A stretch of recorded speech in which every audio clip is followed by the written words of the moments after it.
Well, the good news is my video ban on Facebook has been lifted.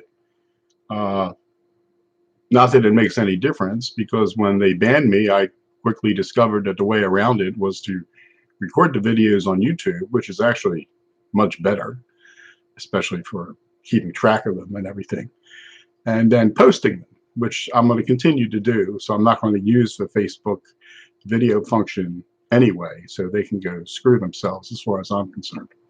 What I want to talk about in this one is the by now infamous Washington Post editorial published with the death of the would-be Khalifa al-Baghdadi, written by, actually it's a Temple graduate, a guy who went to my alma mater, sorry to say, well, it doesn't surprise me at all, about al-Baghdadi being this austere religious scholar. And, you know, most of the people are attacking the Washington Post, and for good reason. I mean, they deserve it. But there's something that's being missed in this that I think should be pointed out. And I pointed it out in a post here or there and on Twitter.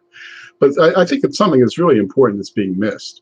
Because what that obit does is, for the first time since 2001, is basically be honest. Now, what am I talking about here?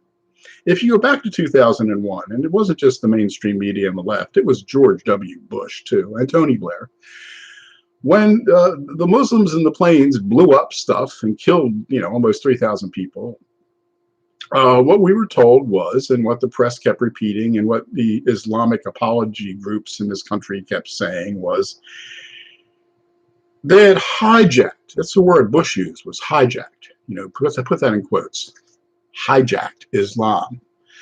Blair said, we used the word hijack too. And that's what we're always told, that these guys weren't real Muslims. They were Muslims who had hijacked Islam, perverted Islam, and had nothing to do with Islam. And that's all we heard about bin Laden. And then when along came the Islamic State, we were told the same thing. They perverted Islam. They're not real Muslims. The Islamic State, it's not a state, and it's not nothing Islamic about it. And then that was the lie for all these years. And then finally, the other day, the Washington Post, in a fit of political correctness, I guess, inadvertently admitted that they've been lying since 2001. Because what did they say about al-Baghdadi? What did they say about the leader of ISIS? Did they say he had perverted Islam? Did they say he had hijacked Islam? No, they said he was an austere religious scholar. Now, what does that mean? Well, austere means, you know, hard-nosed, very by the book. So he was austere when it comes to his religion, and he was a religious scholar. Now, what does that mean? Was he studying comparative religions at Oxford or in an American university? I mean, when I was at Temple, I took a comparative religion course, and we learned about Islam and Buddhism and Hinduism and Christianity and, you know, Zoroastrianism, and we studied all these different religions, and then we compared them. Is that what they meant in this? That this guy was an austere religious scholar? No, that was a lie. What he really was an austere Islamic scholar. All he cared about, all he studied was Islam. That's what his, whatever, I think it was a PhD of some kind from some crappy Iraqi religious university. But he had a PhD in Islam. He was an austere Islamic scholar. An austere scholar of Islam. That's what they should have said if they were honest. But of course, you know, it's the mainstream media. They're not going to be honest. But that's basically what they were saying, because everybody knows he wasn't a comparative religion guy. I don't think there's anybody who thinks that, you know, he sat around studying Buddhism and Hinduism. So everybody knows what the truth is. This guy's an Islamic religious scholar. And that's what they chose to highlight in his obituary. So basically, why is that important if what he was doing had nothing to do with Islam? You know, if President Trump nominated somebody for the Supreme Court, and the guy was being touted by conservatives as a constitutional scholar, an austere constitutional scholar. And the Democrats, of course, wouldn't want him and the media and the left wouldn't want him on the Supreme Court. That's the last thing you want on the Supreme Court as a constitutional scholar. So they would come up with some other way to attack him. But if he died, in the middle of the hearings or something, the guy croaks, gets hit by a taxi in Washington and is killed. The headline in the Washington Post wouldn't be "Austere Constitutional Scholar, killed in accident," because they don't believe that. And that's what they've been telling us since 2001. Islam has nothing to do with any of this. Whether it's bin Laden, whether it's al-Baghdadi, whether it's some bozo who's into a church somewhere and blows people up or knifes people and yells Allahu Akbar, that has nothing to do with Islam. And here's these idiots at the Washington Post taking a perfectly fine headline and then changing it from, terrorists killed in raid to austere religious scholar, dead at such and such an age. And basically, they've admitted they've been lying for since 2001. They've been lying for 18 years. This does have something to do with Islam. And that's why they called him a religious scholar, because what he's doing has something to do with Islam. Now, don't get me wrong here. I'm not saying that, all Muslims want to be like ISIS terrorists or something. That's obviously not true. But it's false to say that this has nothing to do with Islam. As I've been saying in my classes since 2003, these guys represent a legitimate interpretive stream of Islam. You can't get around it unless you want to live in a bubble where you just lie to yourselves and lie to each other. Let me repeat that. They represent a legitimate interpretive stream of Islam. That doesn't mean they're the majority stream. I mean, most Christians aren't Jehovah's Witnesses, but that doesn't mean Jehovah's Witnesses aren't Christians. I mean, I would never say to a Jehovah's Witness, "You're not a real Christian," because I'm a Catholic, and we know what real Catholics are. I mean, to some Catholics, everybody who's a non-Catholic isn't a real Christian. Martin Luther wasn't a real Christian. John Calvin wasn't a real Christian. But we're all real Christians. I mean, Christianity is simply defined. Do you believe that Jesus Christ was the Son of God? Do you believe he was crucified and died? Do you believe he rose again on the third day? If you believe those things, you're a Christian. Now, there's lots of other different things you can believe about who should be a priest, who shouldn't be a priest, or abortion, or poverty, or this, that, or the other thing. But that doesn't mean these people aren't all real Christians. And it's the same with Islam. If I decided I wanted to become a Muslim, how would I do that? Well, it's really simple. I'd go down to the nearest mosque, and I'd repeat the Shahada in a meaningful way, not just repeating it for, class or something, which I do, every time I teach. There is no God but Allah, and Muhammad is his messenger. If you believe those things, you're a Muslim. If you believe that there's only one God, and that's Allah, and you believe that Muhammad was his messenger, you're a Muslim. The rest is interpretive window dressing. I mean, so do we really believe that Osama bin Laden wasn't a Muslim? Did he not believe that Allah was the one true God? Of course he did. And the same is true of al-Baghdadi. With Osama bin Laden, do we really believe that he didn't think Muhammad was the messenger of a prophet? Of course he believed that. And so did al-Baghdadi. They are true, real Muslims. Does that mean they have a different interpretation of Islam than everybody else? Sure it does. But it doesn't mean they're not real Muslims any more than so-and-so is not a real Christian. I mean, Joe Biden was just in Florence, South Carolina. Some priests wouldn't give him communion because of his position on abortion. But that's different than saying you're not a real Christian, because there are plenty of views within Christianity about abortion today. People can say you're not a real Catholic.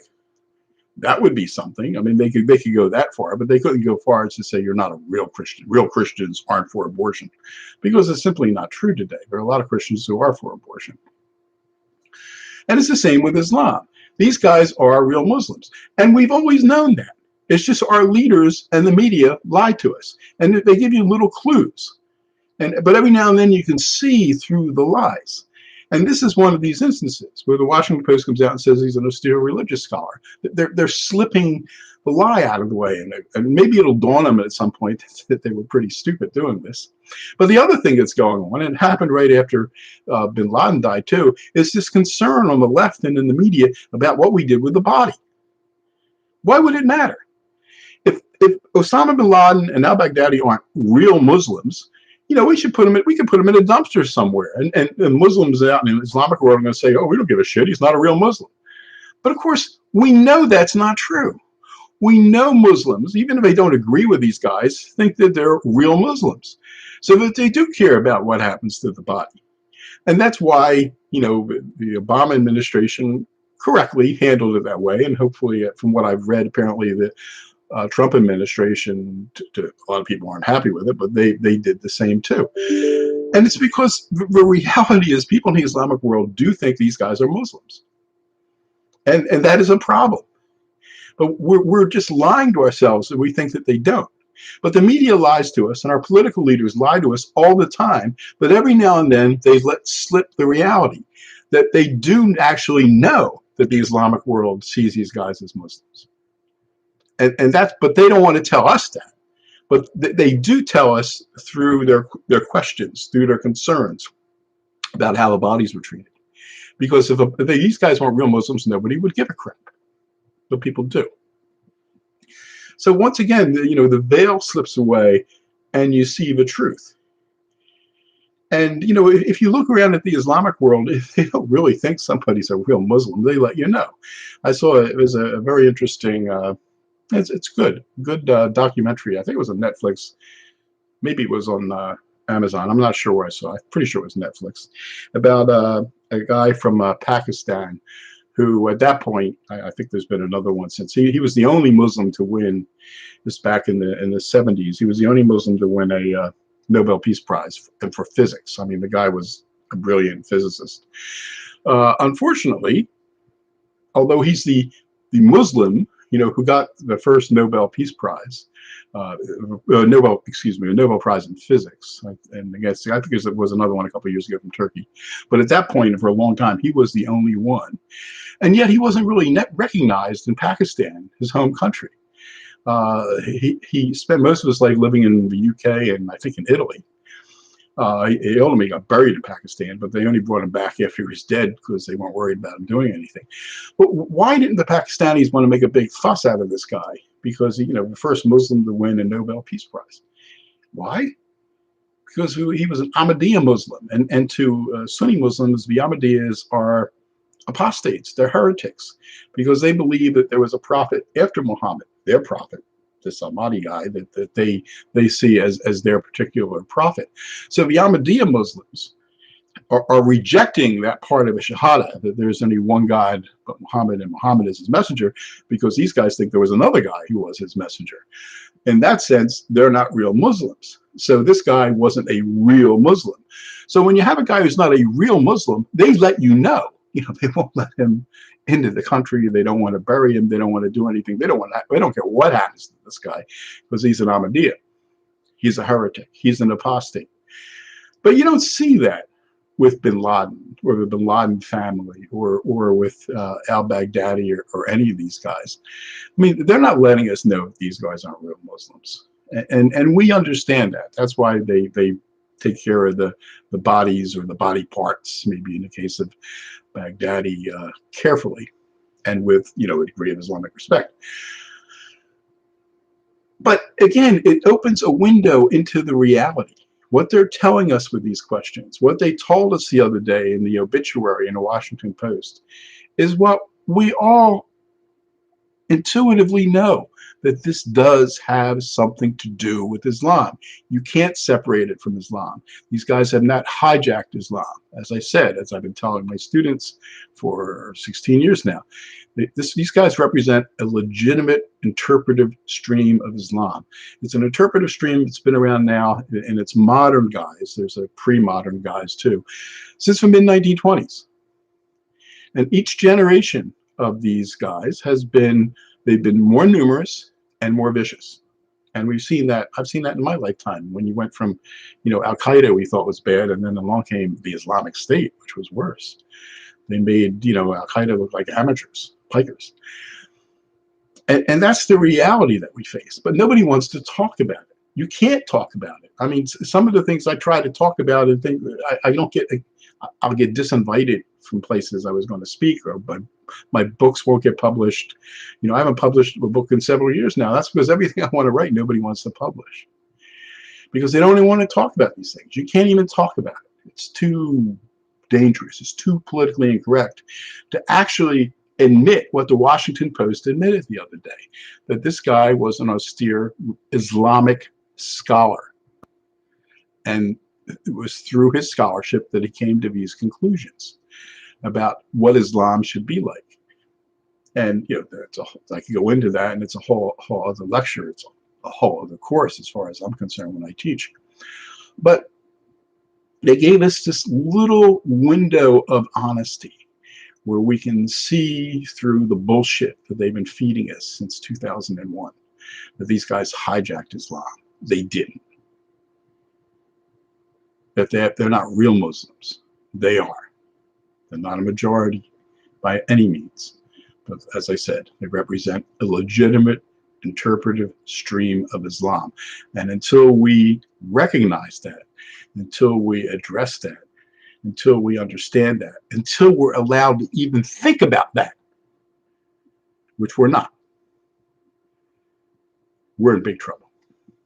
And so is the Islamic world, I would add.